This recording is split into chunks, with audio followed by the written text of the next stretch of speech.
महाराष्ट्राचा आवाज आपल्या हक्काचा। काल अंबरनाथ येथील प्राचीन शिवमंदिरात युवराज पाटील यांच्याकडून मसाणे होळीचे आयोजन करण्यात आले होते। यावेळी अनेक भक्तांनी प्राचीन शिवमंदिरात आपली उपस्थिती दर्शवली होती। हिंदू कॅलेंडरनुसार मसाणे होळी दरवर्षी फाल्गुन महिन्याच्या शुक्ल पक्षाच्या एकादशीच्या दुसऱ्या दिवशी साजरी केली जाते। रंगभरी एकादशीच्या एक दिवसानंतर मसाण्याची होळी खेळली जाते असे मानले जाते। यावर्षी रविवारी अंबरनाथच्या प्राचीन शिवमंदिर येथे मसाणे होळी खेळण्यात आली। या सणाला लोक चितेच्या राखेने होळी खेळतात। या दिवशी माता पार्वती आणि भगवान शिव यांची विशेष पूजाही केली जाते।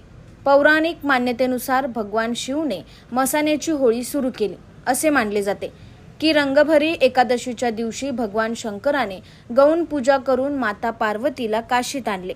मग त्याने मित्रांसोबत रंग आणि गुलालाची होळी खेळली होती। पण स्मशानभूमीत राहणारे भूत, पिशाच, यक्ष, गंधर्व, नपुंसक इत्यादींसोबत त्याला होळी खेळता आली नाही। म्हणून रंगभरी एकादशीच्या एका दिवसानंतर भोले शंकराने स्मशानभूमीत राहणाऱ्या भूत आणि पिशाचांसह होळी खेळली। तेव्हापासून काशी विश्वनाथमध्ये मसन होळी खेळण्याची परंपरा सुरू आहे। चितेच्या राखेने होळी खेळण्याची ही परंपरा देशातच नाही तर परदेशातही प्रसिद्ध आहे। तुमच्या परिसरातील काही घडामोडी किंवा समस्या असतील तर आमच्या वृत्तवाहिनीला संपर्क करा आणि तसेच सतत अपडेट राहण्यासाठी आमच्या वृत्तवाहिनीला सबस्क्राईब करा आणि बेल आयकॉन दाबायला विसरू नका।